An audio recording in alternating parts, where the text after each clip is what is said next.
Hey, welcome to the Games Tavern Happy Hour, where a bunch of us nerds get together and talk about tabletop gaming news, reviews, and interviews with those in the tabletop gaming space. So glad to have you join us tonight. If this is your first time watching the Games Tavern Happy Hour, welcome. Don't forget to follow us on Twitch. It's free, it supports all the cast and crew. If you have Amazon Prime, you can also get a free Prime gaming subscription, which you can use to show your support to the cast and crew. Prime gaming subscribers get access to more emotes and also access to a special subscriber only Discord channel on our Games Tavern Discord. Remember, you can watch us live on Twitch, and all shows are uploaded to YouTube typically 48 hours later, so you can catch up on all the interviews and news that you may have missed. A big thanks to tabletopaudio.com for providing music, ambiance, and sound effects for the Games Tavern live play shows. You can use Tabletop Audio in your own campaigns. They've got over 240 music and ambiance tracks, often with alternative versions available for Patreon patrons. Or if you need something custom, check out the sound pad and options to create your own custom sound pad. We think so highly of tabletopaudio.com. We're supporters, and you should support them too. I'm also joined tonight by Jeff, one of our regulars on their shows, and also a member of the cast and crew from the Velkin Weave. Jeff, you want to say hi to everyone real quick? Hi everyone. I think you brought me on just to offset the hair thing. It's totally it. Well, Jeff is going to be a semi-regular co-host on the show, I think, and he's a great member of the team. We're excited to have him here. So with that, let's transition to the news.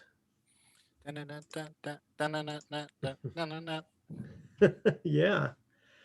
All right. So Jeff, feel free to kick in whenever you feel like here. Oh, don't worry, I will. Oh, I know you will, buddy. So let's see here. Let's start with Candlekeep Mysteries from Dungeons and Dragons. The new book is releasing March 16th, and it's going to be exciting because it's going to have at least 17 different adventures in it, and we're going to drop that into chat. Hello to everybody in chat. Good to see everybody today. It's going to have adventures for levels 1 through 16, so a whole variety of levels. Each adventure it starts with the discovery of a book, and each book is the key to a door behind which danger and glory awaits in this mystery. And they can be run as one-shot games or plugged into existing campaigns and adapted to other campaign settings that aren't Forgotten Realms based as well. It also includes a poster map of the library fortress of Candlekeep, which may be the best in its time. And the writers of these 17 adventures, I mean, you've got Graham Barber, Kelly Lynn D'Angelo, Allison Hong, Jennifer Kretschmer, Christopher Perkins, Michael Polkinghorn, Derek Ruiz, Amy Vorpal, just to name a few. And there's actually quite a few others on there too. I think this is going to be very impressive. Oh yeah, with that list of writers, it's anything. It can't not be right.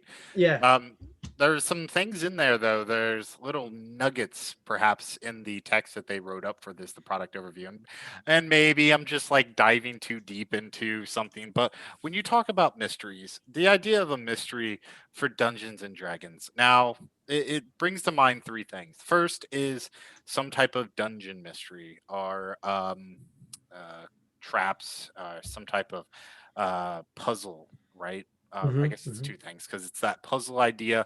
I mean, it doesn't have to be in a dungeon, but generally find A, figure out B, solve C, enter. Or you've got maybe that more investigative mystery where it's gather piece of information here, gather piece of information there. Not really a railroad, but instead kind of maybe a hub where you have multiple options that you can do in any order that gets you different pieces of information. And at any time along the train or along the track, you can solve the mystery if you make a leap of logic and then move on. The other thing that came to mind for the books opening into a portal, I was immediately thinking of MYST Mist.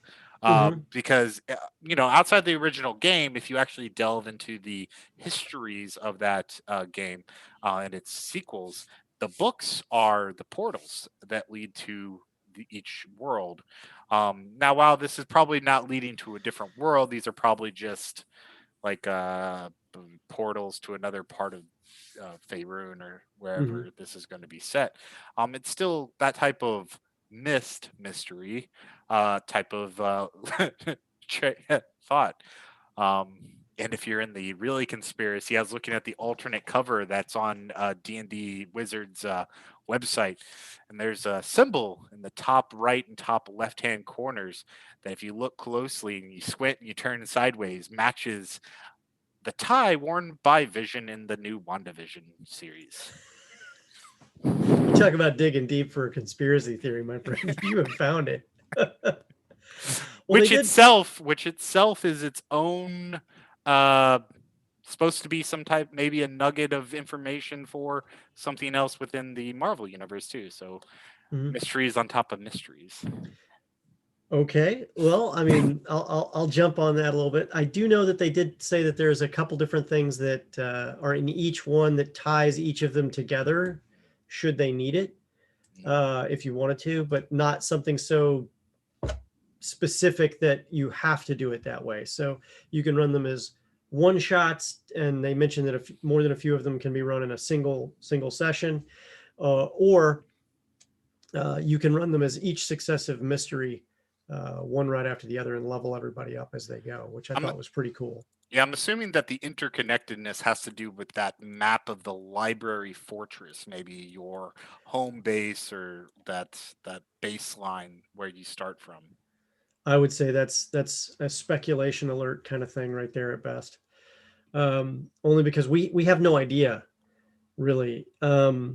I think seeing for the first time a truly really well done map of Candlekeep should be very interesting indeed, because Hmm. I've only seen outside maps of Candlekeep that kind of Yep. show, generally speaking, what the castle looks like from the outside, then they describe what the inside looks like.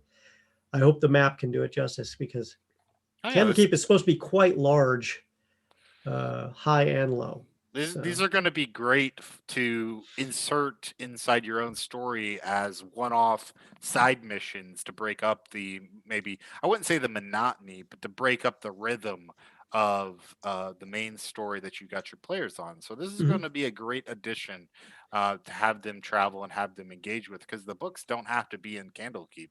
Books might have been stolen or taken elsewhere.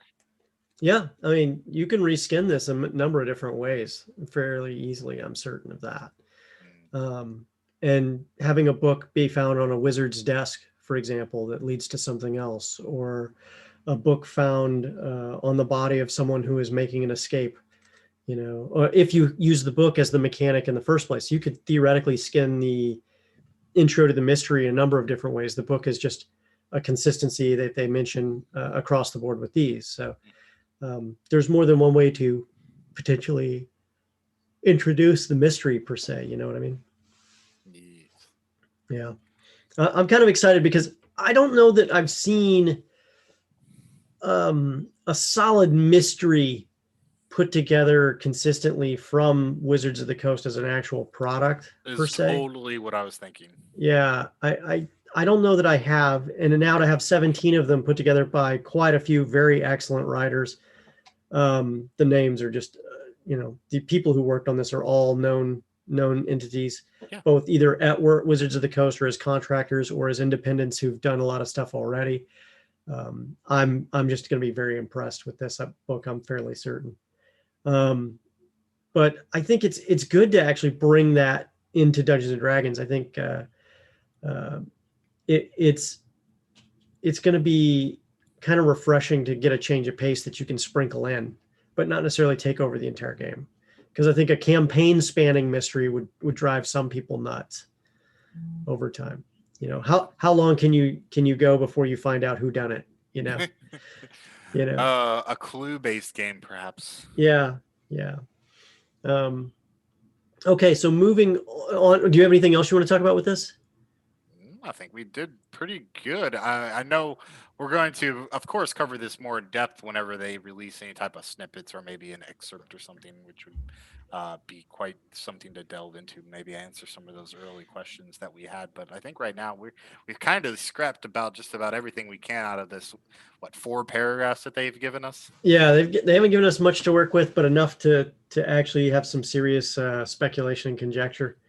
Hmm. I can tell you that I will be looking through this book with relish come March, and seeing what I can do to up my game or add some additional ideas and concepts in as well. Because I could also see this being a 3-shot or a 4-shot run, depending on how the mystery plant pans out.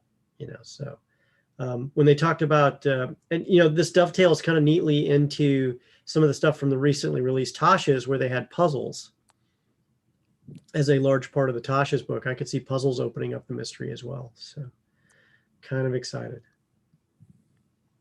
Okay, moving forward. Reaper Miniatures in January made a major announcement with the new Reaper Bones USA. Reaper Bones USA is kind of a big deal because it's a change from what we expected from a lot of stuff. From what we see with miniatures production companies, but at the same time, I think it's a great move for them. So they announced a new line of miniatures entirely. To kind of walk you through the timeline, Reaper Bones, or Bones Classic today, was released in 2012. The results were great, huge surge in miniatures and collecting and painting miniatures, and it changed the way that a lot of business models were looked at by other groups and forced a lot of other miniatures companies to kind of up their game as well. Then they improved the line further with the launch of Reaper Bones Black in 2019. They had listened to the feedback. No more bendy bits, no more bendy staffs, no more bendy swords, no more bendy, stuff that was warped. They wanted something more rigid. Now, I've painted both of those lines, and I got to say, I really like the Reaper Black. I like painting Reaper as well, and I've been painting a lot of them on the That Minis paint show as well. But I got to say, the Reaper Black was really, really impressive to me, and I'm looking forward to painting more of that. However, they took it even a step further. In 2021, Bones USA miniatures are now what they're brought forward.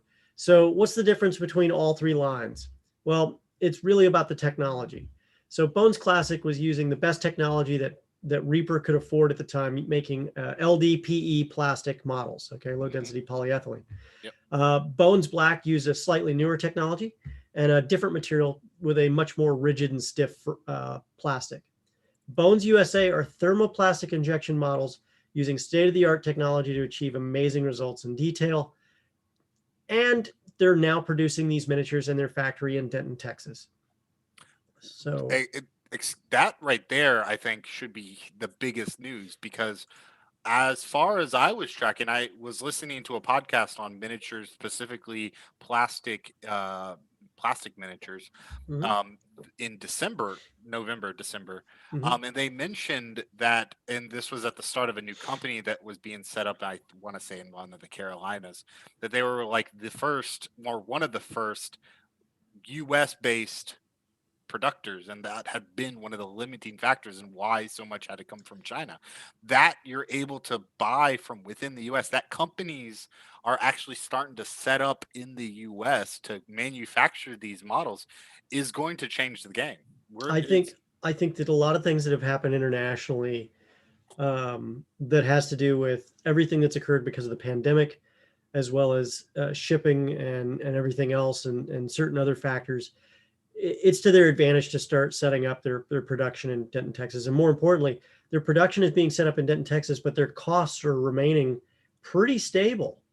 And so they're able to now manufacture in Texas, in the United States, at a price point that is still highly competitive. Oh yeah, because that's meaningful. You're offsetting the higher labor costs with lower shipping costs.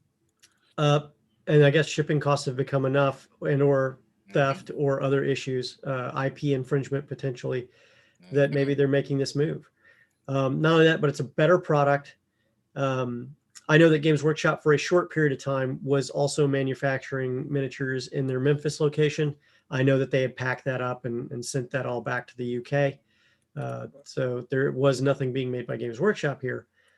Reaper, a North Carolina company, and more making plastic miniatures in the United States. Now, there's plenty of companies making metal miniatures in the United States still to this day, but there's not a lot making plastic in the Nope. United States. So Nope. this is going to be a big thing for Reaper and a big step forward for them as a company. And we congratulate them on their big step forward, both with their technology choice and their choice to manufacture in the United States. Mhm. So all Bones USA minis will say USA on the bottom of the base. To celebrate the launch of Bones USA, they're going to be giving away a free Bones USA model each month in 2021 for people who order product, of course. Each month will feature a different model. For the inaugural Bones USA model, they chose Lisette the Elven Mage. It's an updated digital sculpt of this figure. Mhm. It's by Bobby Jackson. You can see it up on the screen there. I'm impressed with the miniature. Obviously, they brought in a premium painter there. You can see that they lavished it with detail. Um, and sword, staff, elf. I mean, exquisite miniature. I look forward to possibly getting my hands on this someday soon. So And it's got one of those rare features that you generally don't see in female miniatures that mhm. are wearing dresses or uh, kind of the mage, and that's the footwear. Look at those boots. Those boots Ah, alone scream authenticity of like actually somebody that goes out and does adventures rather than some type of flimsy sandal or God forbid a high heel. yeah. Well, it does look like from this angle, she's wearing some very elvish hiking boots that would be very effective for her. So, um, and it looks like also some vials or some spell component pouches there, a large waist satchel there, and I think there's a scabbard behind her for her sword. Was what you and I were discussing, Yep, and yep. can't wait to The see what that turns out to be. Yeah, that's the one thing that makes me go, because a scabbard for a sword, one, that sword is huge for her size. Like either it's super light, or she's super strong, or it's magically being held aloft or Elvish something. magic, man. Elvish magic. It's But magic. then the scabbard itself, I mean, that thing's gonna drag the ground or get caught. Yeah. You get points for the boots, and then you lose some points for the scabbard. But hey, what comes out in a wash, right? Uh, as far as the miniature quality, I can't wait to get a hold of it and find Oh out. yeah, no, the quality's gonna be amazing. Yeah, yeah, definitely. Okay, moving to the next one. Mantic Games releases a new Armada two-player starter set. This one's actually pretty cool because it's bringing in the fantasy world of some of the stuff that Armada has been working on. Um, Specifically, the fight for the oceans is about to begin. The Armada two-player starter set is going to help you start your journey into the seas of Panathor. Inside the box, you're going to find everything you need for two players to start their own fleet of heroic Basilians or marauding orc seafarers, along with the rulebook, tokens, ship cards, and a paper gaming mat. Armada is a naval war game set in the world of best-selling fantasy game Kings of War. Hmm. I'd say that the boats are looking pretty cool from here. Both players get to command a fleet of 6 to 9 ships to capture sea monsters, unleash broadsides against their opponent, upgrade their ships, and execute daring boarding actions.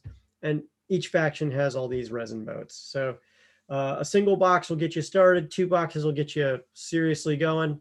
Um, you're kind of spoiled for choice here, and then there's more stuff coming from what I understand. Mantic makes a good quality miniature product. Hmm. Resin boats, in their case, I expect nothing but the best from them. Should be pretty exciting to see more of that coming along the way as well. I've placed the link in chat so you guys can check it out yourself. Anything you want to add on this one? So I was looking at it, and it definitely looks interesting.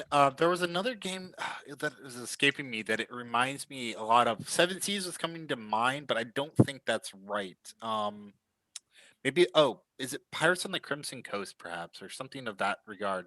But I definitely it's one of those things that outside of very niche historical gaming you don't see a lot of, so it's Mhm. definitely something that gives some opportunity to play. There's lots of interesting possibilities with the rule set that could make it a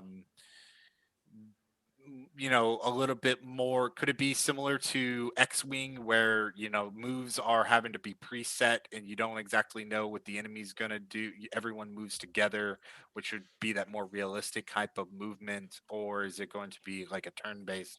I haven't really dived into the rules if they've been released already, which is a possibility. I was looking at it and I saw the pre-order for the bundle, which it looked like there might even be like a deluxe bundle with a higher quality mat maybe.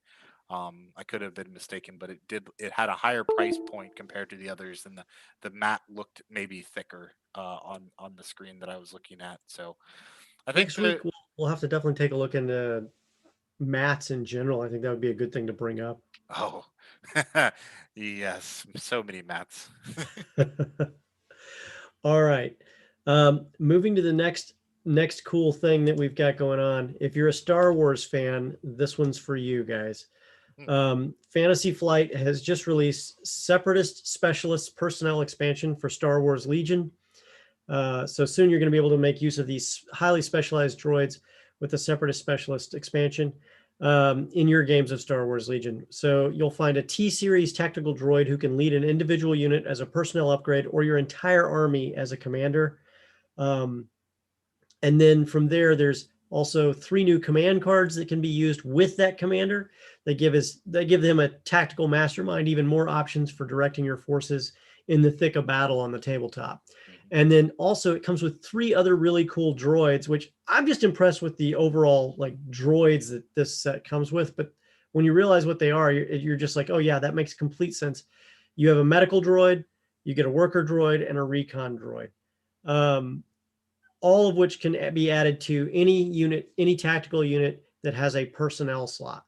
So if you're doing a droid army, this is perfect. If you're doing an army that has people or people made of flesh and blood leading it, they also can be placed with those units to support them as well. Very impressive all the way around. I know that my buddy Drew over at 1 Inch Heroes will probably love getting hold of some of these to paint up. He really loves his Star Wars minis. Are you a Star Wars fan? I enjoy Star Wars. I've definitely kept up with most of it. I never got into the expanded universe as I grew up a Trekkie, and I still consider more interest in the Trek side. But I've definitely enjoyed the story of Star Wars and where it's gone. Of course, there's some recent things, or not recent, but less recent, where it kind of devolved, but I think we're back on track. I think Star Wars is in a good place with everything that's going on. I mean, 10 new series coming out is only going to drive interest. It's only going to make games like Legion, Star Wars Legion, be more popular as different people get into it after seeing the series and wanting to participate. The Clone Wars period is a very interesting period because it's several years. You have several different battles that take place. I'm going to interrupt you. I love you guys in chat. Thank you so much for live long and may the force be with you. Commentary in chat that rocked. Talking about Star Wars and Trekkies at the same time, it was a perfect fit, man. Oh, it's excellent. Yeah. Though though you missed out as much as you want to support your droid brethren, because though you associate with them, maybe next week we include the Republic Specialist that released on the same day. Ooh, let's talk about them next week. Let's definitely do that. Yeah. So next week we're going to show the Republic Specialist as well, and possibly some other cool stuff too. So hang on there. A lot of cool new stuff is coming. So, all right. Anything else you want to add about the droids? No, all right. That's it. So next up, we've got Warhammer. We've got the 2 new store anniversary minis showing off here. These are some pretty cool new minis. So every GW shop has a birthday, and for their anniversary. And when they do, they have special minis available. Excuse me. This year it's Camotef the Crooked and Silas Beastbane. Each of these special celebratory miniatures will be available on the weekend of your store's birthday. Then they'll remain in stock for 7 more days in order to ensure as many people as possible can get their hands on these anniversary models. I recommend picking them up during the weekend. They're that great, but at least they've done you a solid. They've made sure that you can get a hold of these miniatures during the remainder of the 7 days afterwards. Either of these miniatures look like an absolute treat to paint. They're very characterful. Silas Beastbane in particular, for me, I love the fact that he's walking around with the head of some beast that he's taken down. It's a beast man.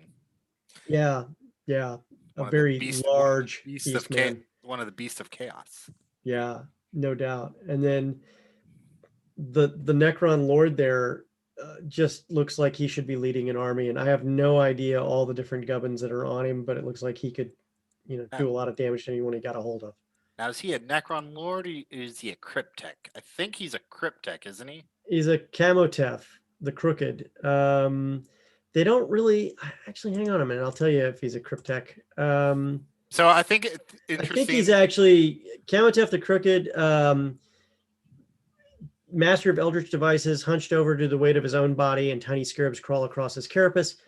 It almost looks like he's using his staff of light as a walking stick. Best of all, you can slide him right into your Necron army in place of your regular Cryptek. So yeah, he is a Cryptek. So I think it's really interesting that I don't know as much about. I think that's Sigmar, right? That's Age of Sigmar on the. Silas Beastbane is a Stormcast Eternals Night Quester. I'm not as sure when it comes to Age of Sigmar, but I know at least for 40k, Necrons are considered, or at least from what I was hearing, one of the higher tier armies. So if anything, that's going to sell just from people wanting to put if he slots in, if they're even running Crypteks in most of those armies, but it goes along with that standing of the Necrons having a resurgence across the board, both in the story, here on the table with new models. I think one of their recent releases, middle of last year, was a big Necron. They were part of the that new cinematic that came out with the Sisters of Battle and stuff. It's all been kind of almost that age of Necron in the 40k. So it's very interesting. Yeah, plus just having a different mini in place of the Cryptek is bragging rights for your army is cooler than the other guys. So, who doesn't want that when they can get it, right? So, and then here's the final question. Who wins in a fight, this or your Tech Priest? You'll have to find out. We'll have to get on the table and find out. Because this looks like a Necron version of Tech Priest. Well, Crypteks are, I think, in general. Right, but they made them actually look like, that. I don't know, man. That's interesting. I'll have to check that out. Okay, so moving to our next topic, Kaldheim in Magic the Gathering. This one is pretty cool. This is, I guess the easiest way to do this is to explain that a war for the sagas rages between demons, giants, and shapeshifters. You have to prove your worth and save the world tree from chaos. The time has come. Raise your axe. This is a Magic the Gathering take on kind of a Viking theme, a Viking world. It's a completely new world as far as I'm concerned, as far as I know. And it'll be in pre-release on 29 January and tabletop release on 5 February. But with that, there's a couple new mechanics, and then there's some new modal double-faced cards for each color, and they look insane. They do. The artwork is off the charts on every one of these, and of course they've done their usual best to make sure that the artwork is spectacular. I think their artwork is I think this is probably some of the best Magic the Gathering artwork I've seen. Yeah, they really didn't, hold anything back. So I kind of wanted to get into some of these mechanics. So I have been out of Magic the Gathering for quite some time. So of course, I don't know exactly what the environment looks like right now, but I'm looking at Boast. And Boast is a tutor effect on a creature when it attacks or after it attacks. Yeah, so after casting costs, you can tap, X amount of mana so that the target player searches their library for a card, then shuffles their library and puts that card on top of it. So it's not quite a full tutor, as in you get it in your hand, but it Mhm. is a search effect to put it on top of your deck so that your next draw hopefully is that card, unless something else mills it or something like that. Which, ooh, I just thought of a deck idea. Yeah. Well, here's the thing about it, though. You can only use, according to what we've seen so far, you can activate this ability only if this creature attacked this turn and only once each turn. But also it says target player, which means it can be yourself, but in a commander game with multiple players, it could be someone else entirely. So you can Mhm. help a friend, you could hurt a friend theoretically if you play it right, and so on and so on. So I think that's going to be interesting to see, and I'm very interested in seeing which character. I mean, what kind of level of creatures get this typically on it, and then how that stacks in with each of the different colors that has that mechanic. Yeah. And then the foretell. So foretell, at least the example they gave here, is a very expensive card, 7 mana, but it gives you very powerful ability: summon two Mhm. creatures and take an extra turn. Pretty strong, but you get that in your starting hand. You're kind of like, well, I'm not playing this for 7 turns. However, that foretell mechanic lets you get basically go ahead and put it in play and give it a 1 mana discount effectively by paying 2 to exile it so that you can pay its cost minus a little bit Minus later on in one. the game. Yeah. So one, you don't have to worry about any type of discard mechanics from your hand that your opponent might have. It doesn't say when that later turn is: your turn, your opponent's turn. Um, there's some weird word. There's some interesting wording there that I'm sure that is going to is going to be errata. Just like the boast, activate this turn only once each turn. Is that once each turn per creature with boast, or is that one boast per turn per person? Hmm. I'm already thinking that there's probably going to have to be some clarification with those two mechanics there. Yeah, I think it'll be very interesting to see how that's going to be used. And then the new double-faced cards. And I'd really love to hear from Chad on those because that's going to be interesting. Um, and Villas Farthuk in chat just mentions Valky flips to the Planeswalker and back, and that's absolutely true. So if you look, we have on the right hand side there the Tybalt Cosmic Imposter and then Valky the God of Lies. They flip between the Uh, two. So one uh, is a commander card basically, and then the other is uh, a creature card for all intents and purposes. so, Um, mm, and then Luke brought up a good point.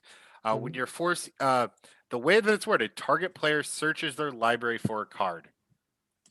Again, maybe it's going to have to be errated or it's going to have to be clarified. Who's defining what that card is?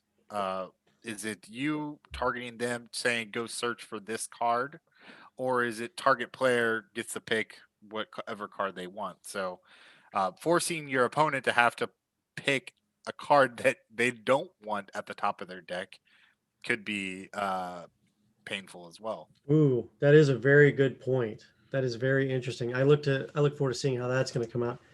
I'm going to talk to a couple of our heavy duty Magic players and see what they have to say about that one as well. Um, that is going to be uh, very challenging indeed, I think. And we're not exactly magic wizards, so there's probably already been plenty of discussion on these very topics. But If if you know a lot about Magic and you want to share that with us, please talk to us on our Discord and give us some insight on that too. We'd love to see you there. So if you're not on our Discord, you can check us out there right away. So um, let's see here. Moving to the next cool thing. Um, I think you guys are going to love this. This is going to be so cool. The new Kickstarter, the Origins Exquisite and Functional Board Game Table. This is perfect for board gaming.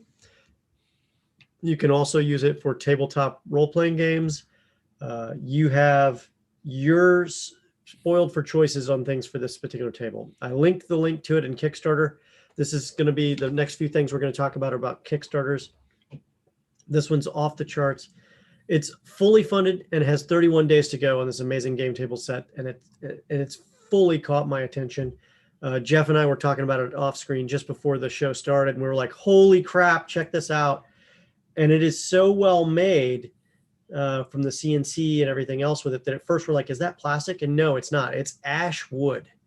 And it comes in several different finishes. You've got black, gray stone, mahogany. I think the one that we show in color there to the right is the ash stone. The one on the left is the black. The mahogany is a rich, warm color as well. And then they're also going to have a special Kickstarter exclusive finish to be named later.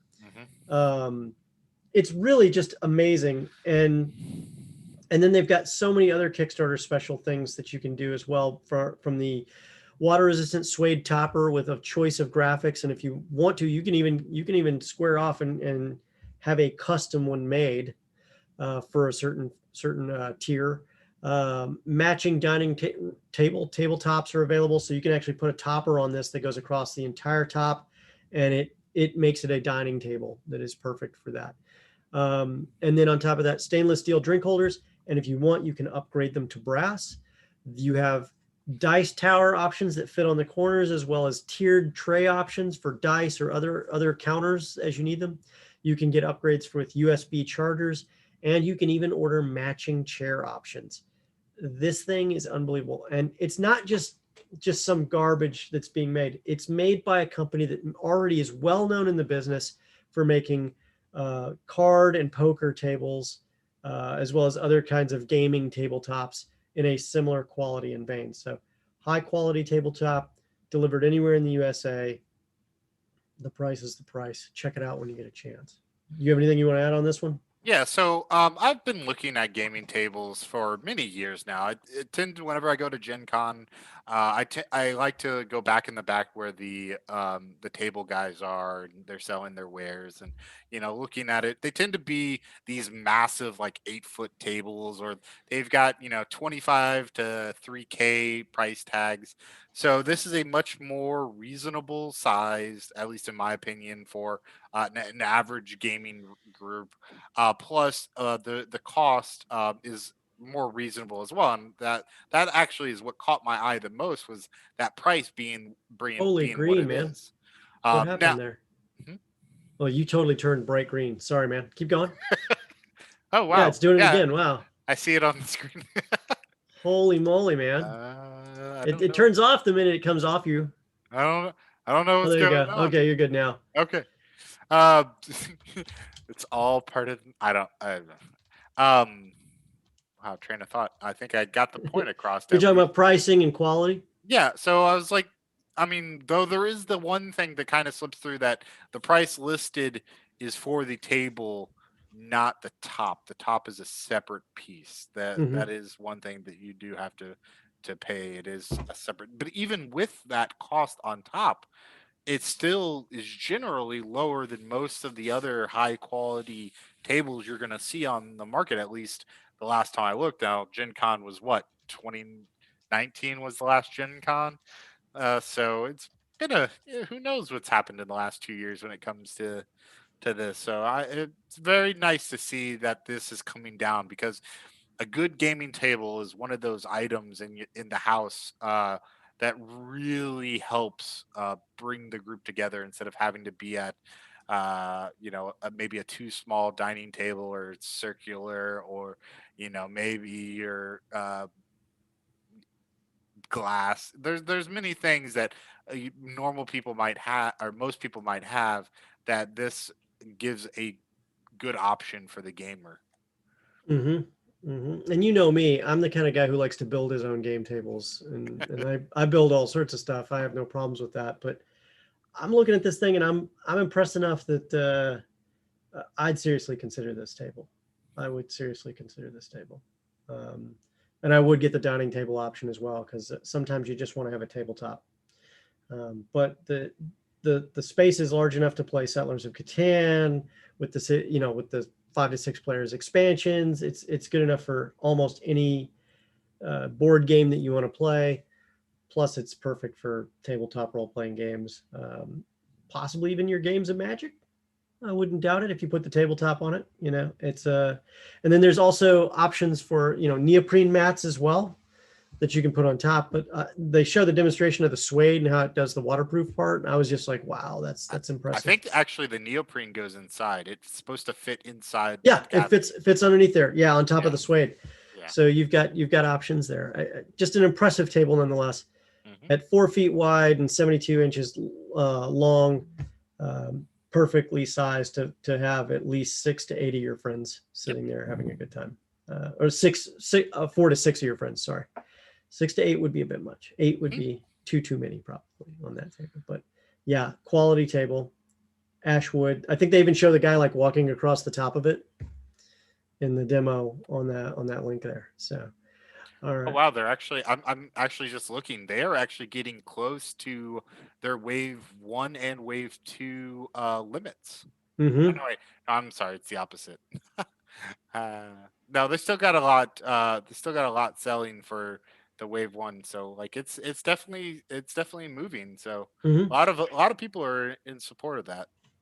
Yeah, and there's only 31 days to go. So they're pretty much going to sell every table they possibly can, it looks like. So Very likely. and they've already blown the doors off their Kickstarter goal. So this table is coming. It's just a matter of how many they make at this point.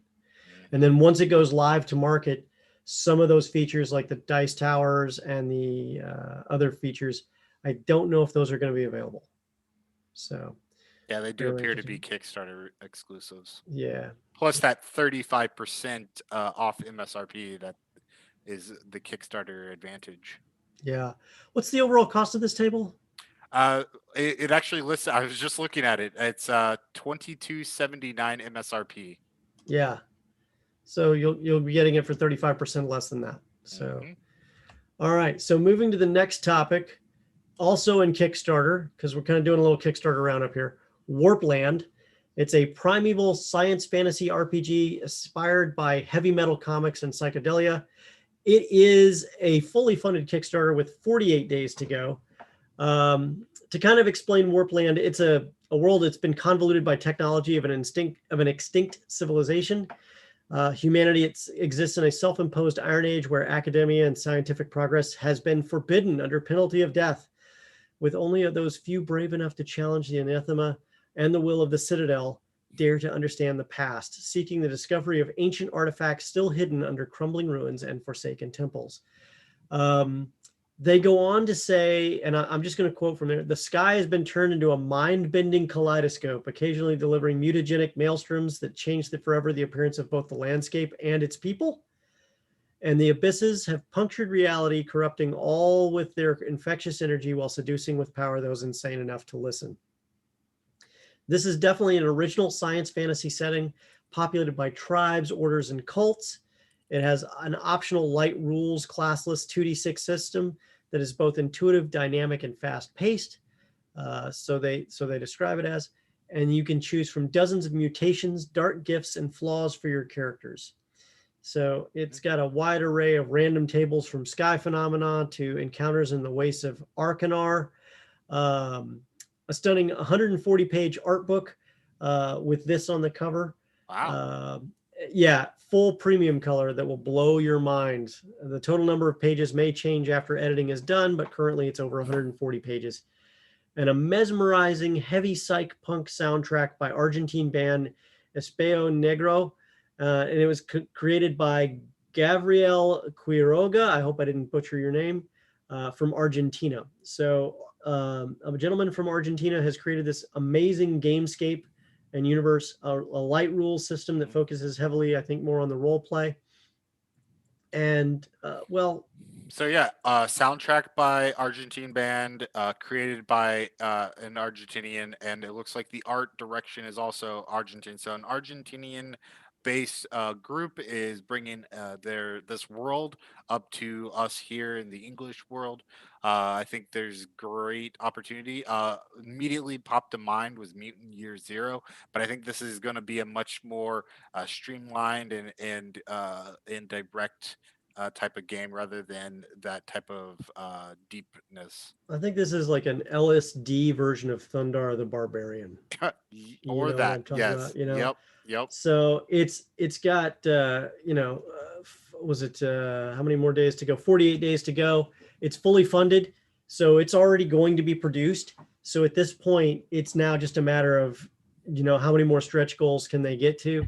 They've really just kicked this thing off, so they have a ton of stretch goals they want to add in there. They're only just getting started. I don't know that they expected to be funded so quickly. However, they were. So now they're figuring out, oh my gosh, we gotta do all these cool stretch goals. So give them a look when you get a chance. Maybe a fun weekend game you can play with your friends, and definitely a different way to look at how some of that's done. All right. Hip to a soundtrack for a game system sounds cool. Yeah, Villas mentioned that from chat. Definitely, absolutely. Really cool to see custom built soundtracks for the game itself as well. Yep, 100%.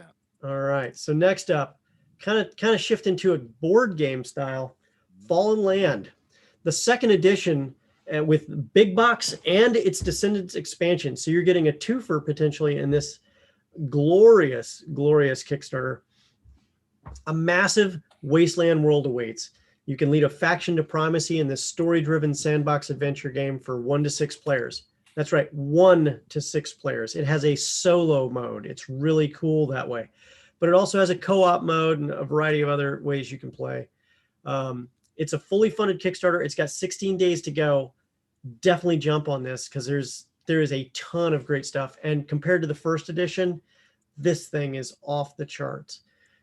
As a player, you're the leader of a unique faction of survivors competing for primacy in the ruinous aftermath of post-apocalyptic America.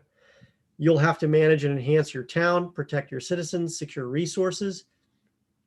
At the same time, you're trying to direct your party of characters to explore the rugged landscape, establish your territory, and solidify your agenda.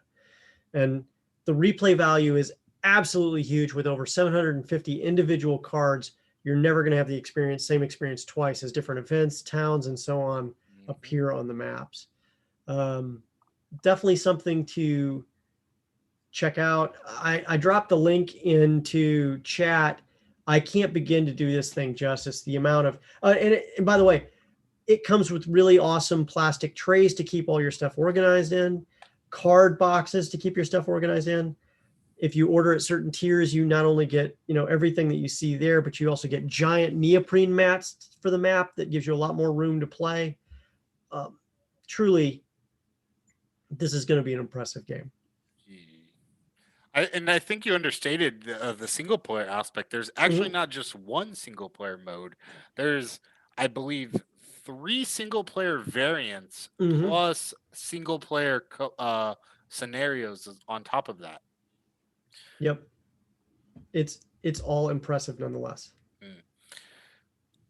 So, and then there's even tiers where if you subscribe, they even make a character review for the game. And then there's like a super tier where they make a character, a town, and so on. I think at $1,800, where you become immortalized within the game as well. So, and then it also comes with the Fallen Land Descendants expansion, which adds additional layers of play and complexity to the game that makes it a very exciting and entertaining gaming experience. So if you haven't checked it out, not only that, but the box is very large on purpose. It's called the Big Box because not only does it hold everything for the game, plus the Fallen Land Descendants expansion, it has additional room purposefully built in for future expansions. So you'll be able to see all that cool stuff as it comes out. So definitely give this one a look when you get a chance. And definitely that you could use this on the big fancy table as well. Certainly something to check out. All right. Anything else you want to add? I think you got it. All righty. Cool, man. So some bad news today. Board Game Geek announced the cancellation of BGG SpringCon 2021. Unfortunately, and smartly so, we think bravo to them for making a tough decision because I know it couldn't have been easy for them. They had to make a decision based on safety. Their announcement included Quote, "We have continued to monitor the situation regarding COVID-19. At this time, we have come to the difficult decision to cancel BGG SpringCon 2021. That was to be held on 28 to 31 May 2021, end quote. So all current 2021 registrations, if you had one, they're going to be rolled over, that were rolled over from 2020. They're automatically going to be removed to 2022 event, which will take place in May 27 through 30, 2022 at the Hyatt Regency DFW Airport. So as sad as that is, they're already planning for 2022, and they have a feeling that that one will be ready to go. But good on them for making a tough decision, but sad to see that happen. I think it's really tough watching a lot of the cons have to shut down most of 2020 and a good chunk of 2021. It looks like is probably still going to be shut down this year. So, but making the smart decision to do that is probably what we needed to do. So, in a twist of fate, though, some good news for conventions. ReaperCon Virtual Expo, we announced that a few weeks ago. There's some more information up on that. Reaper's Virtual Con from 5 to 7 March. I think I may go to this one. Are you thinking you might go to this, Jeff? I'll have to look into it more. I know I have my own. There's a small little con that I do in March already. That's going to be virtual this year, unfortunately, which I think is going to be our fate for the near future. It's going to be a whole bunch of virtual cons, probably until the summer, and even then, like I give Gen Con even 50-50 odds on its status as well. So I think we're going to see. So this is going to be, and it's good that we're getting these bones in, because it gives the opportunity in between the major cons for the smaller virtual cons, because we're already finding with things like virtual tabletop and other mechanics like that all this can be done online. And with Reaper getting on board, does that mean we're going to get to see Reaper bottles, maybe assets that can be implemented into different online games that already exist, different miniature systems? Is this a renaissance of the virtual miniature game system? I don't know. Could be interesting. Well, we do know that class, vendor, and volunteer signups are now up and ready to go. You definitely want to add this to your calendars and spread the news as far as you can possibly go. And because there's, one of those days is a Sunday, we may even do That Mini's Paint Show live from this one. We'll see. Yeah, they got that's the very first thing of what to do at ReaperCon is a miniature painting classes. Yeah. So you're going to have a whole variety of choices of things to check out. But they're just updated their site again with a whole bunch more information. Before it was kind of blank there, but the virtual expo is going to be really cool this year. So if you haven't had a chance to check out the website and get signed up for the email, do so now. Okay. And that concludes our news tonight, guys. So a big thank you to everyone. We're going to take a short break to do some quick stuff with our sponsors for advertising a little bit, and then after we get back from that, we will have a quick discussion on cool things that are going on at the Games Tavern, as well as specifically on Jeff's show. I think might be a good, interesting conversation as well. So, oh no, oh yes, indeed. I'm going to ask you some things. I'm curious. All right, guys. So, hey, we're going to see you in just a few minutes, and see you soon. All right.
And we are live. All right.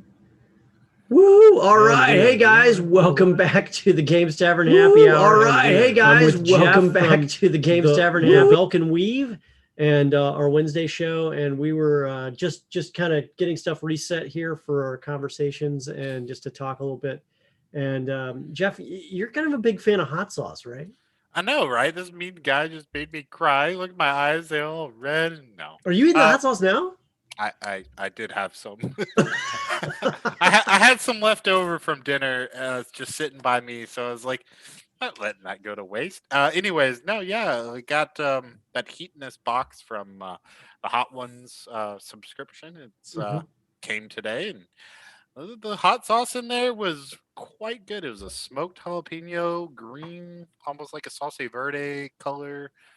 Oh, it's very flavorful, very good. But yeah, no, I definitely enjoy whenever when you go out, you go to a Thai restaurant, you get Thai hot, right?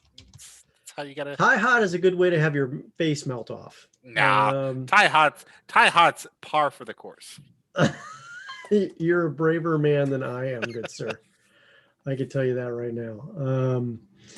But what's going on the Vulcan Weave? Like, I know we're about to come back this week after a long hiatus. Yep. And you guys are facing off against, I believe it was the Red Hand Hobgoblin Horde. Yep, that was one of them with their dragon allies. Yeah. Which I think is the more important thing to say. Yeah, the Kobold army. Yeah. The dragons the hobgoblins. The dragons, though, might be more interesting. Yeah. I think we left off in a swamp, killing a spawn of Tiamat, and coming into contact with the swamp elves that we had been seeking. You play Rinian, the Fey Paladin. Do I have that right? I guess I should lead off with that. No, I play Rinian, the human paladin of Sylvanus, a guardian of nature against the predations of the Fae.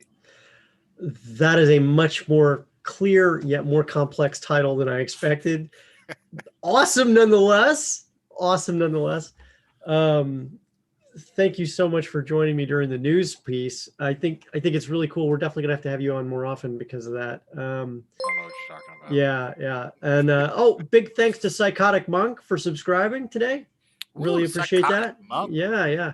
And Rohita Rotia, I'm not sure if I'm pronouncing that right. Thank you. You became our 400th follower. Really see you there too. Nice. Yeah. So we've just hit some new milestones today. Pretty cool. That's really great. Yeah. So tell me more. So what do you guys think what do you think you're going to be doing in there? I mean, like, is that I'm not going to say that I still hold out hopes beyond hope that I get to drive an airship into a dragon. That's your goal. That's my goal. That's my goal. TTRPG goals. That's a good one. Yeah, I'm gonna drive I'm gonna air ram a dragon. Yep. No, not a dragon in flight. No, it's gonna be on the ground, straight into it. Oh, you're gonna kamikaze the dragon. Oh yeah, it's gonna be great. And you hope to survive this? Oh, I'll survive. The others. Okay. So you haven't completely thought this through. Okay. Yeah. One other thing, we hit level 8, I believe, with that last session. So you're going to get to see some new mechanics, some new abilities coming out. Feats and ability scores were increased. So I think the Vulcan Weave is going to come in hot on this next session. So definitely get to face off, hopefully, or not hopefully, but likely we're going to see that wasn't the last we saw of Tiamat's spawn. So I'm sure more of those are lurking about, terrorizing the elves of the swamp that we are seeking their aid in our fight against the Red Hand. Didn't you guys also seek out like an army of some sort? Or we're What? fighting an army. No, but We're trying to build an army with of of townspeople, free peoples. free peoples. We're that's a Lord of Weren't the we Rings. passing like back and forth It's a like Lord of the propaganda Rings. posters at some point? I think we were passing back propaganda posters on the Discord at Yes, one point. yes, there was some propaganda that was occurring. Mhm. There's misinformation. We have a great spy master. He's almost a spy master. I know he does. He goes like it's. I don't know if he's mastermind. I don't. Not exactly 100% sure on what he is. But if I was gonna say anything, spy master is definitely one of those things that's up there. Misinformation is his game. Uh, and because of who I am, I'm terrible with names. So I'm hoping that you can see. I can stare at a person for weeks on end, and then if I don't see them for like 2 days, Mhm. completely forget their name. I've worked with a man for 3 years now. You talking about Last, Quentin? not well, not just Quentin, but Yeah. in general, like like at my real life, like where I work, I've worked with the same guy for Mhm. 3 years. I still every once in a while have to actually turn around in my seat, look at him, squint, be like, okay, and then I remember his name. But you never want to tell him that you know that. Oh no, they all know. Everyone knows because I do it all the time. I'll stare at like I'll be talking to them, and then I'll want to say a name, and then I'll just stare as I'm like trying to think of the name. Yeah, they all know. Everyone knows. I'm absolutely terrible when it comes That's to awesome, remembering man. mechanics, stats, the crunch, getting to my favorite game, like all those type of rules. I remember all them. Mhm. Names? No, No, no. no. Mm. Now, one of your favorite games, if I recall correctly, because we is BattleTech. Ye- Yeah. So, and that's one of the crunchiest, I don't know if I games you should can talk. get to. Yeah, yeah, yeah. I've got a BattleTech sheet around here, so well, actually, Yeah. right here, I've got the BattleTech manual. Oh, nice. Nicely done, sir. Nicely done. Um, if you're in chat and you want to talk BattleTech, Jeff's your guy. Um, uh, so definitely check us out when you get a chance. Um, the other cool thing that you're working on is you're kind of big on the five rings, right? Yeah, Legend of the Five Rings. We were talking earlier in the news section about cons that Conventions. are coming up. Yep. Generally, there's a con in every. There's three main conventions for this. It's not homebrew. What's the living campaign? Hmm. Is that what living campaigns? Similar to what D&D does, but for L5R. What Adventure League is for for D&D. This Yeah. Heroes of Rokugan is the name of it. Hmm. Is the for Legend of the Five Rings. And every March they actually host their own convention. Generally, we're at Gen Con. We're at this convention in Kansas City called Midwest Game Fest. But then, so Yeah, that's I know about that one. August. That's like a massive one that has it takes up the convention center. There's all sorts of cool stuff going on there. Midwest. Yeah. It's pretty big. Like they get this hotel and Hmm. basically the entire hotel is bought out and then all the space for, a random convention in November in Kansas City. It's Independence, Missouri. It's just the outskirts of Kansas City. It's really nice.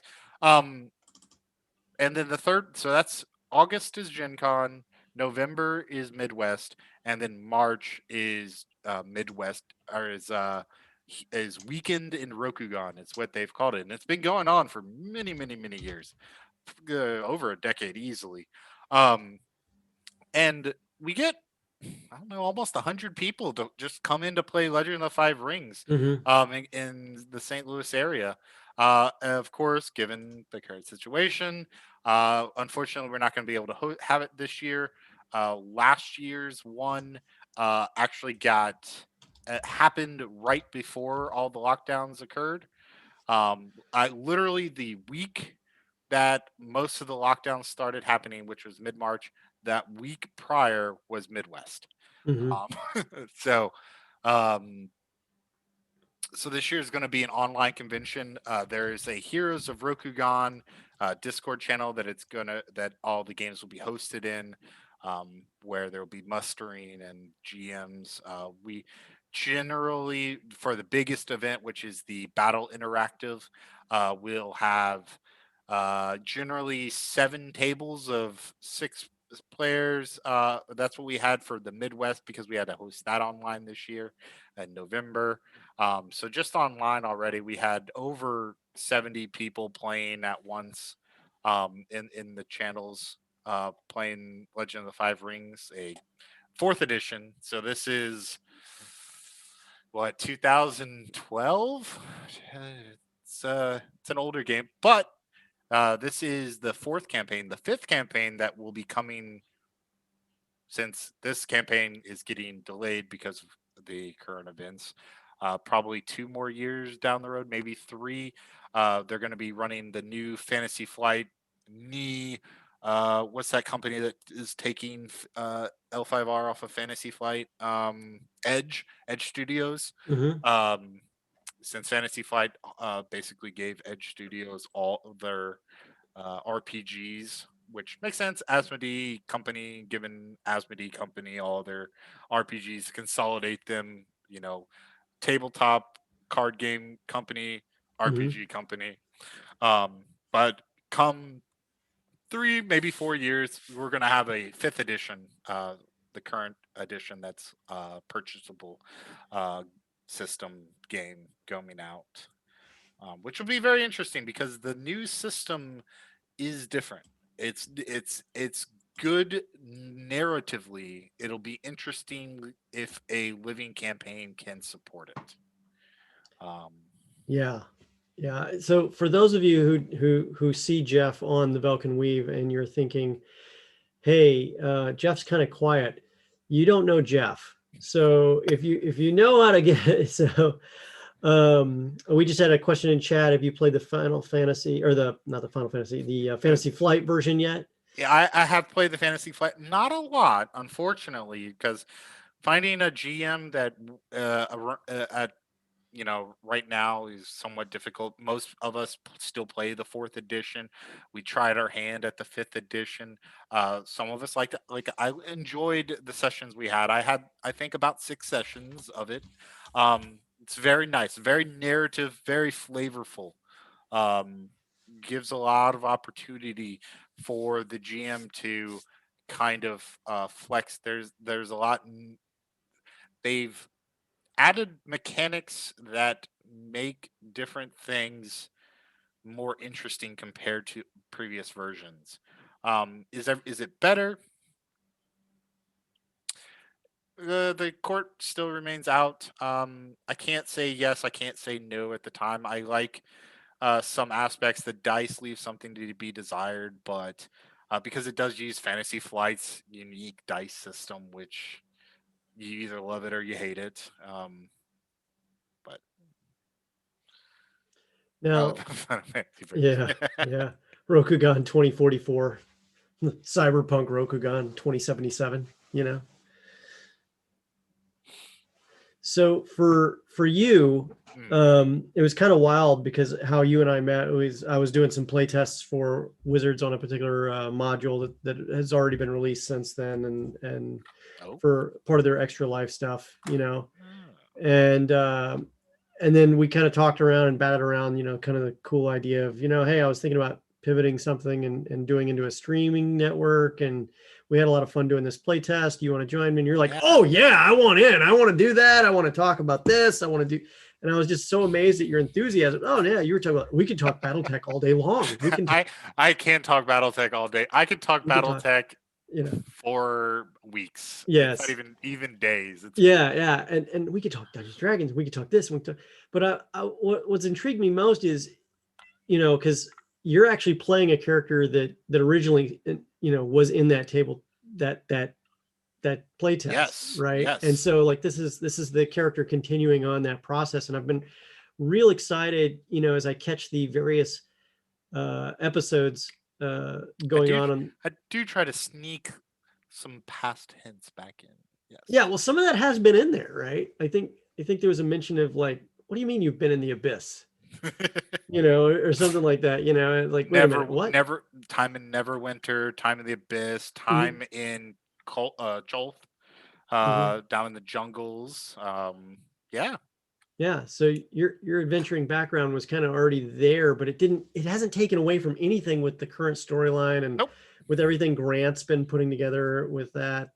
Grant Ellis is the DM on that, and that's He's running a um, great game.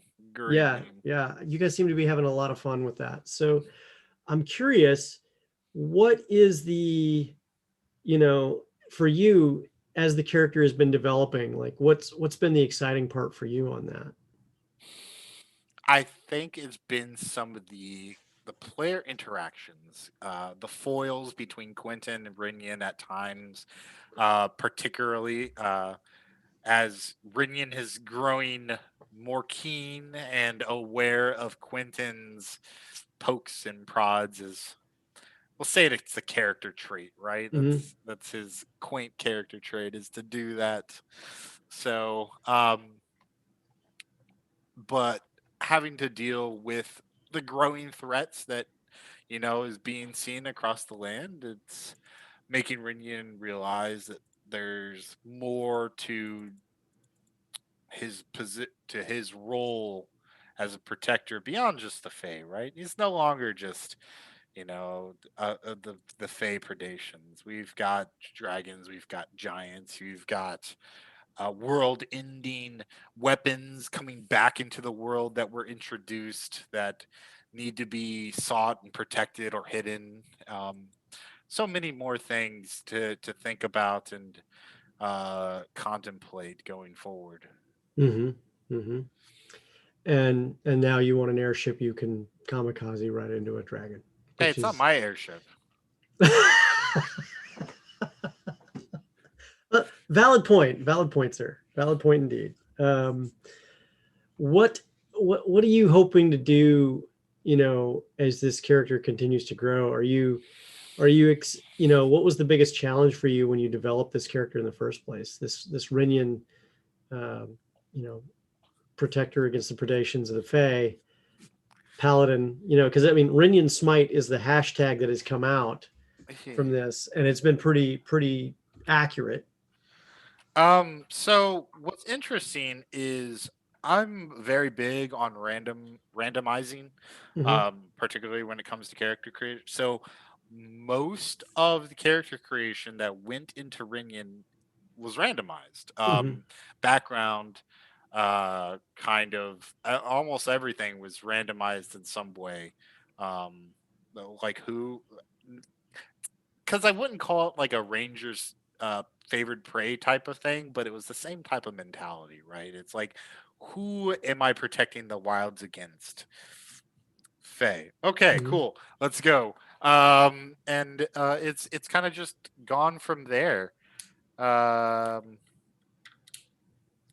as much as I try to stay away from the trope of the paladin, I found myself wanting to get away from the idea of a stalwart suit of armor that plants and stays back.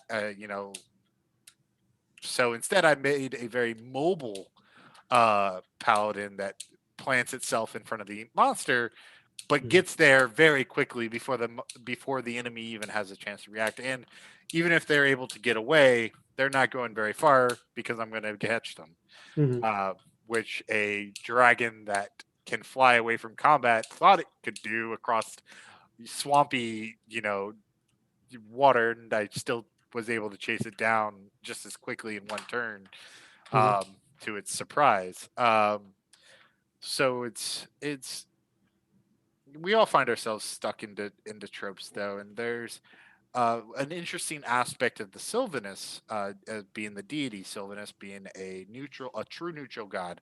Therefore, I brought over from Lawful Good, and fifth edition really allows for that, in that there is no requirement that it be lawful good or lawful evil. You can be neutral good, um, which you're not like I don't. Rinian's not going to see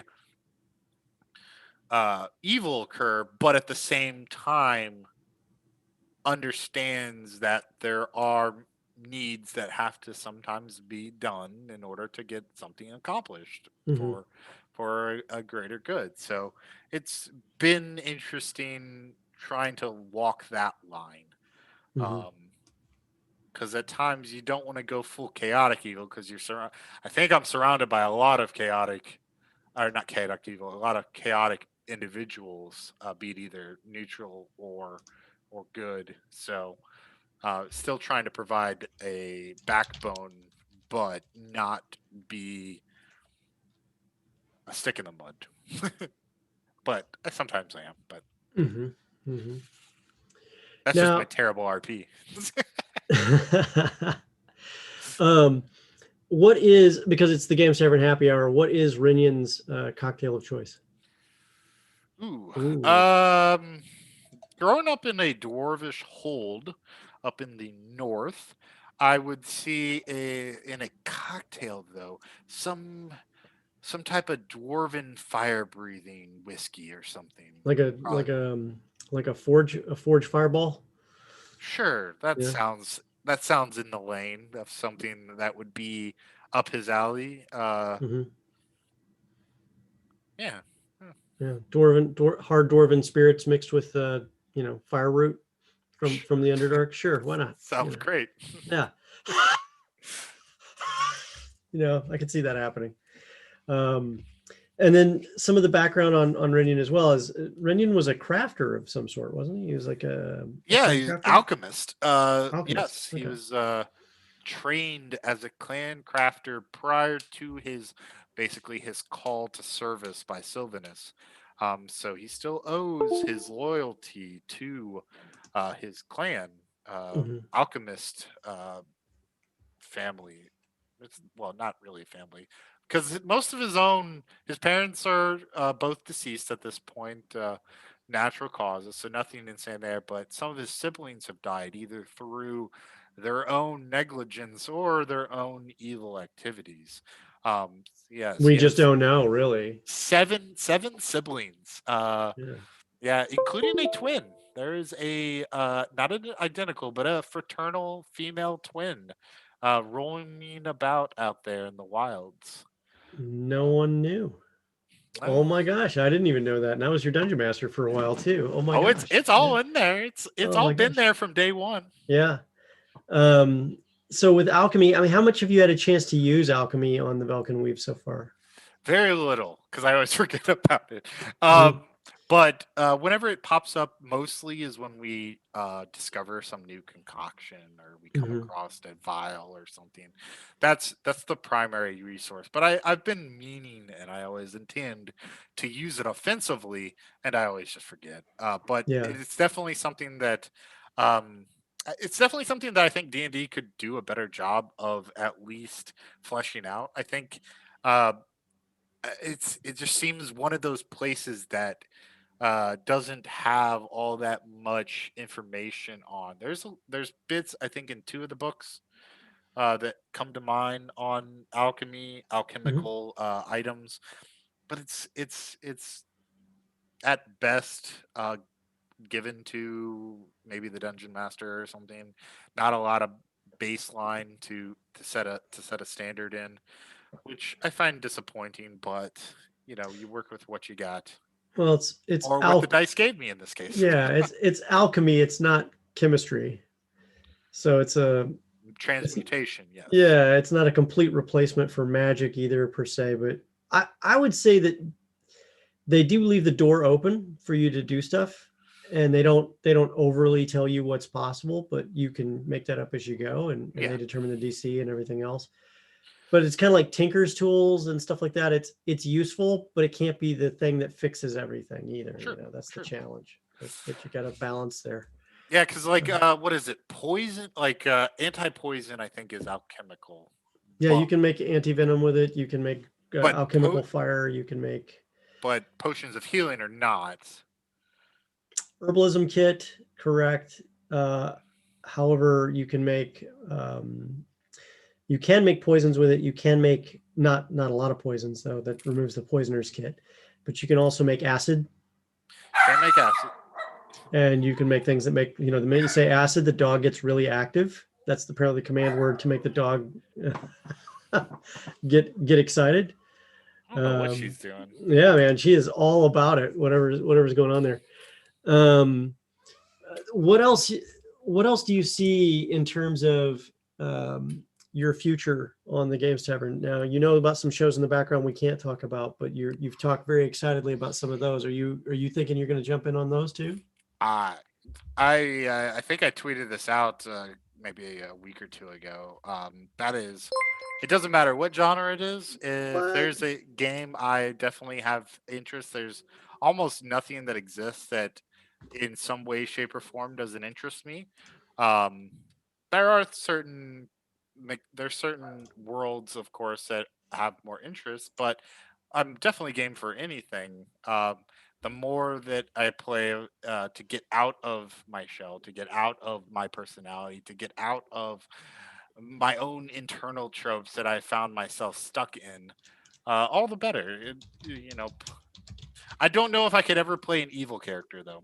I just, I just don't think I have that in me. You just It's, can't do it, huh? it's which is interesting because the very first game that I ever played was Vampire the Masquerade. Vampire the Ooh, Masquerade was the very first RPG I ever played it, and I played it as I was 16 at the time. Yeah, 16. Um, in high school, and um, that's not, you're not a good guy. no, you're struggling to find any good whatsoever that you could do if you are a good guy. So, Yeah. but I wouldn't call me evil either at the same time. Hmm. But so that type of ambiguous, not quite evil, not quite good, anti-hero, what have you, I could see, that would probably be the extent towards that range that I would feel comfortable doing. Yeah. Just doing evil things makes me uncomfortable as a Mm. person. So Yeah. I don't, and I'm not a good enough actor to pull it off. Um, so That is true. That is true. And I've seen you like in your games, like when we were doing a game that was never on stream. Someone was, being nonchalant about possibly losing another character, not their own, but they were being nonchalant about somebody else's character who was slowly starting to freeze to death in a situation. And they said, we can get a new character. And he's like, no, we are not going to lose a friend because we couldn't take care of somebody. And like you were yeah, stalwart and very much the paladin in real life at that moment. And I was like, okay, this is either going to go two ways. There's going to be a fist fight across the table, or this is going to be some amazing role play, which is what it turned out to be. I mean, Rinyan's one of my first characters since I moved into into this region. Yeah, the Um, DC area. Yeah. and it's very easy to find a character close to yourself as your baseline, right? So Mhm. Rinyan is very much my baseline. Um, and it just makes it easy to slip in to the role without having to try too hard. Which, when you're coming into an area, I hadn't played outside of Legend of the Five Rings, which I've been playing constantly for a long time, but that's entirely different. Um, I hadn't played D&D for, like, I want to say my last D&D game before we started that campaign. That was what, 2 years ago now. Yeah, it was over Um, almost three. Almost 3, yeah, Yeah. yeah, it was winter. Um, Before that, I hadn't played D&D itself since 2009 in Hmm. Hawaii when I was stationed at Schofield Barracks with the Army. So it had been 8, not or 9 to 10 years Hmm. since I'd played a game like a game that wasn't basically Legend of the Five Rings. Hmm. So there was a lot of reason that led me to that character and that play. Um, but I definitely look forward to new and different things as I've gotten settled. I've gotten comfortable. It's a lot easier to let yourself go in certain ways, and now we get to see how I can actually sustain it. Hmm. Through a campaign trying to play two different characters without them bleeding into each other. Oh yeah. Oh yeah, definitely, definitely. Um, Phyllis mentions in Vampire you can't really be a murder hobo without consequence.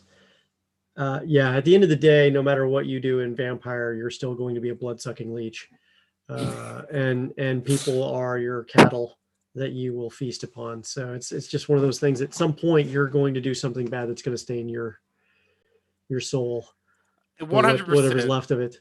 The World of Darkness and its predecessor in White Wolf has been near and dear to my heart from the beginning, since that's where I started. Um, Vampire might have been first, but Mage is what actually my heart is set. The ideas and the abilities in Mage to make magic what you need is still some of the more, I wouldn't call it unique because I'm sure there's some other game, but it is definitely less common to have that ability to mold the magic. You are given not spells, you're not given, it does the XYZ. You're given, you have this realm that you can play with. And oh, you take this one and you take this one and you can work them together and you've got something new. Oh, that freedom is, I love that system Yeah. so much. Absolutely. And Big Bearded Nerd, our friend Dwight from Big Bearded Nerd has shown up and he just cheered us 300 bits. Thank you to Dwight over there. I really appreciate it. Big shout out Jeez, to you. it's Yeah, huge. yeah, yeah. It's great. And all of our bits are going to improving some equipment for some of our cast and crew who are now remote and unexpectedly since we were a studio show last year. So we're looking at picking up some equipment for some of our people remotely. So really appreciate every bit of support you guys give us this time. And it does matter and it does go to something worthwhile. So, um, well, I mean, how are you excited about the Tasha's Cauldron of Everything release? Have you checked that out? Have you read through it? Have you? I have, Yeah. and I saw that that Fate, what is it? Fey blood? What was there's one of the feats that like basically gave you Fey connection, and it made Inner Rinian laugh at it because I know somebody's gonna take it and it's gonna be fun. Uh uh no, I think it's really cool. There's lots of interesting things in there that we were looking at, that and a lot of the subtypes, the ability to change, the actual rules mechanics for changing. um it's something that definitely has needed to happen, uh because sometimes, yeah, you just kind of get bored with what you got and want something different. Definitely, definitely. Because as let's say for instance, Rinian is an Oath of the Ancient Paladin. If at some point, it no longer makes sense for him to be an Oath of the Ancient Paladin and instead be a devoted or devout paladin, um some life changing event, like it's actually, yeah, Fade Touch, thank you, Mhm. Unstable. um yeah, very much. And we're also taking questions from the chat. If you type question in all caps, we'll be able to take your question and we'll make sure that gets spotted even faster. But yeah, thank you, Unstable Dragon X, for Fey Touched. That is exactly it. I looked at Fey Touched while you were talking about it, and I don't know that's going to go against anything except that there's a role play option there because it's a That's what I meant. It's all yeah, role, there's definitely and a role play it's option. 100% all about the role play at this point. Yeah. Like, um, now your questions, if anyone does have questions, does not have to revolve around any of the games that we currently play. Mhm. I'm willing and able to answer quite a few things, and I'm willing to also give my opinion on quite a few things as well. So tell us about hot sauce. Like, what's your favorite hot sauce right now? Uh, so hot sauces is something I like it hot up front and then smooth and then less in the back. I don't like the ones that just sit in the back of your tongue and just Mhm. burn and burn and burn. Also, the ones that are that artificial ones that are like if you anyone watches the hot ones, the bomb. The bomb is what I would. They only keep the bomb on there because it's basically become a meme. The bomb is a terrible hot sauce in that all it is there for is hot. It's like death sauce and those type of quirky ones that have no flavor. They have no purpose other than to make you cry. Um, Yeah, I'm not big on sauces that prevent me from tasting my food ever. yeah, Yeah. exactly. You want Yeah. something to enhance, not Mm. to just overpower and force to ignore. Absolutely. Absolutely.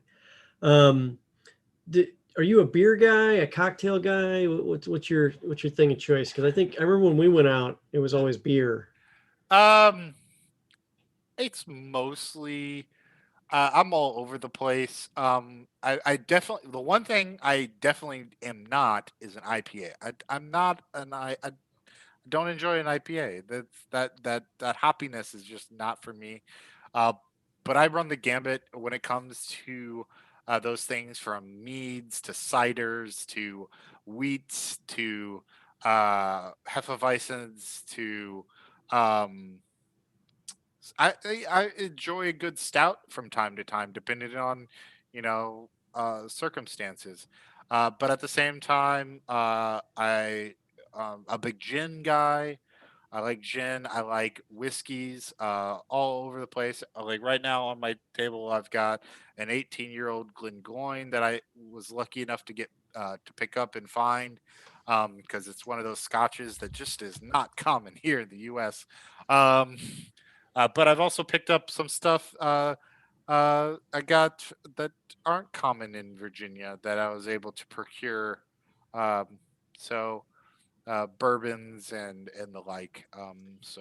Yeah, Virginia has a great distillery tradition as well as a quite the wine tradition unexpectedly as well. Yeah, So the I was like, the yeah, wine thing has really surprised me. yeah, How big the wines here are because I was not expecting that.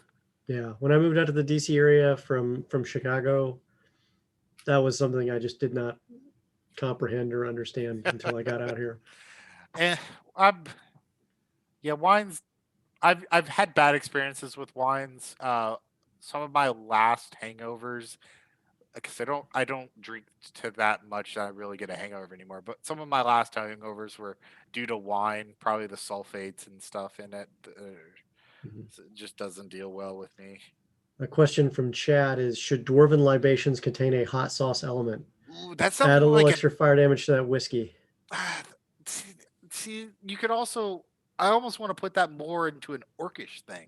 Hmm. Take the orcs. They would use some type of, they would use like a vegetable or something like that to really spice it up.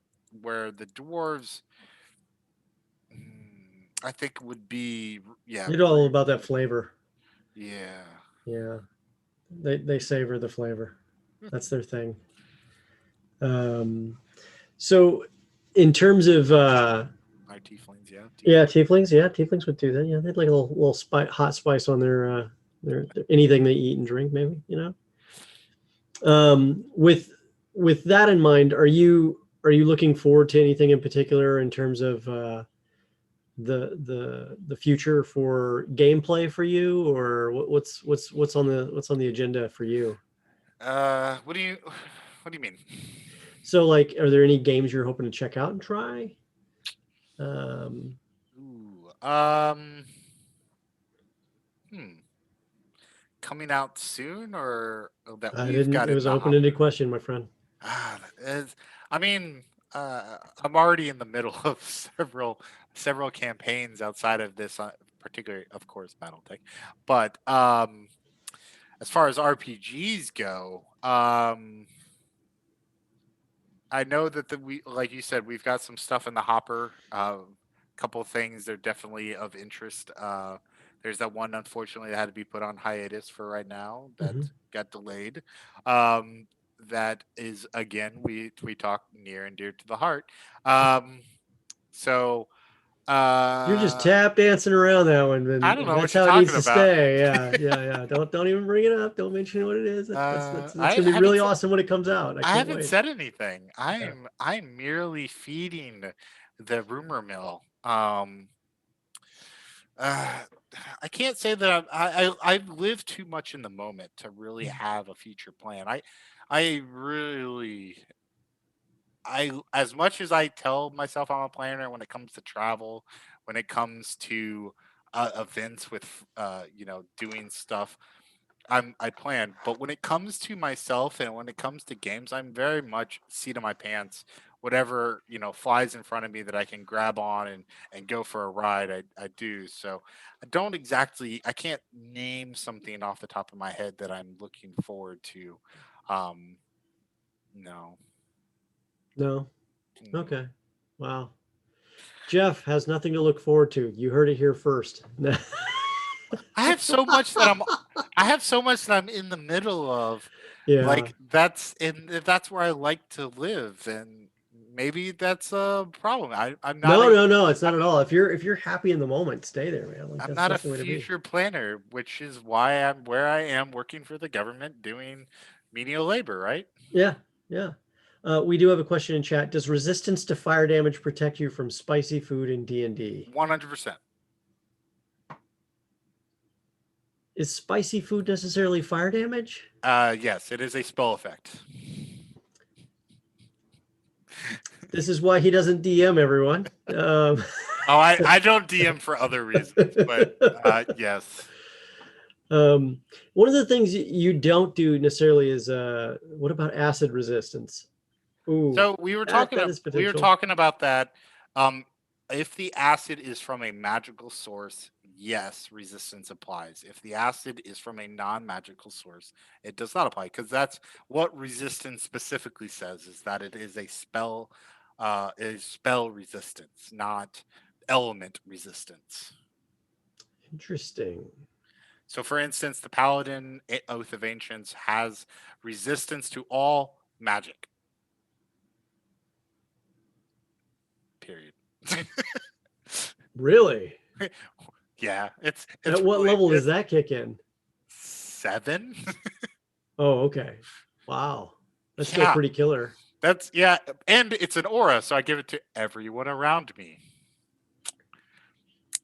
How Yeah. far does that aura extend? Up at 7th level, it's 10 feet, so 10-foot bubble radius.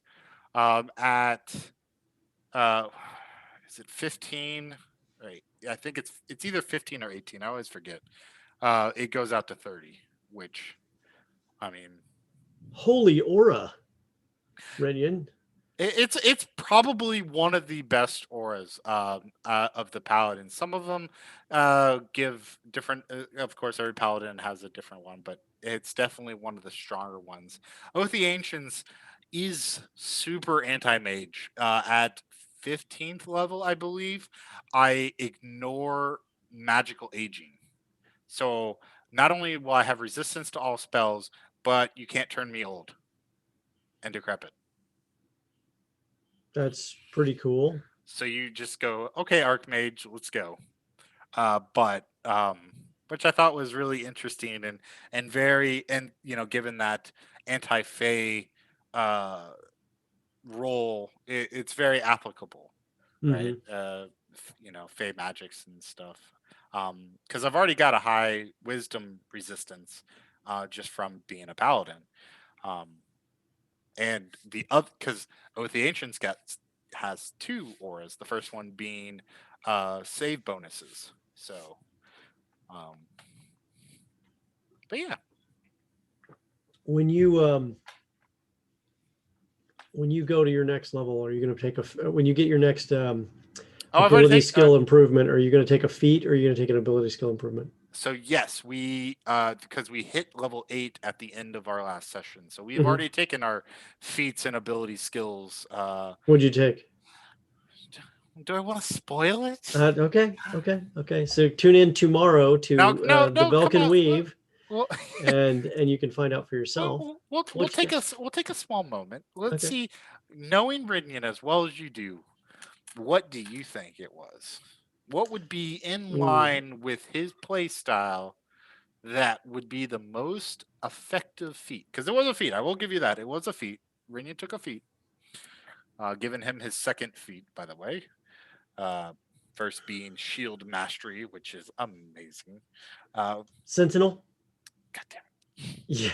Okay. Yeah. The minute you said shield mastery, I was like, wait a minute, Sentinel's it. Sentinel's the bomb, man. Especially in the hands of a paladin. Well, not only that, but a super mobile paladin. I can move 60 feet and attack. I can move 60 feet and attack in a turn. So 60 feet. I can get to the enemy, attack them, and then hold them there.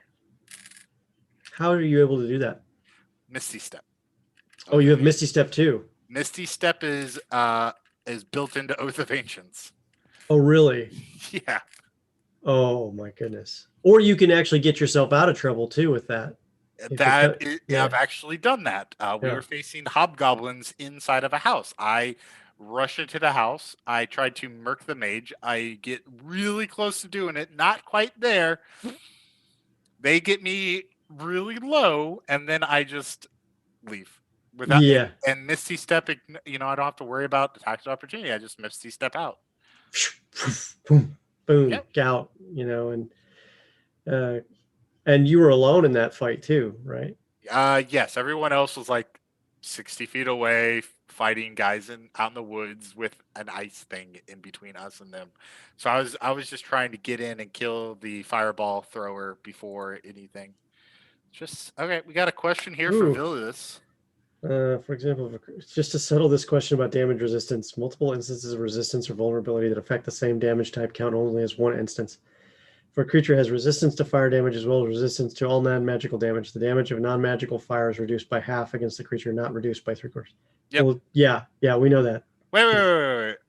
Oh, to all non-magical damage, right? Yeah. You can't double up. Yeah, you can't stack resistances. Yeah.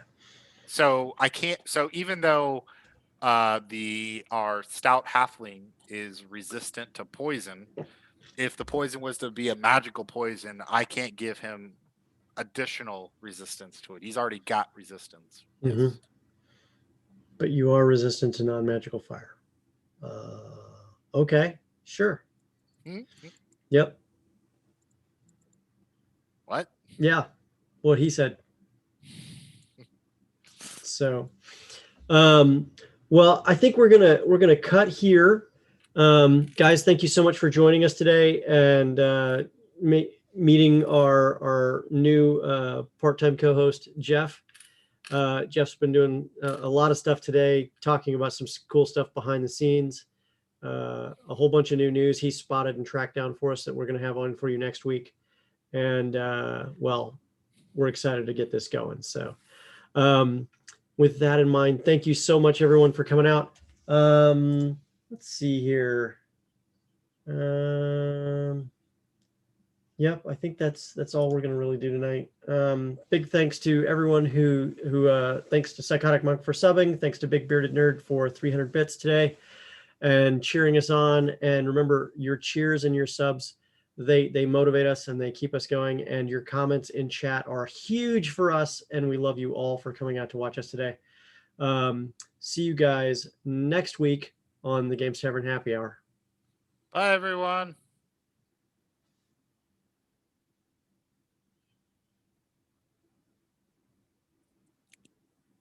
And no,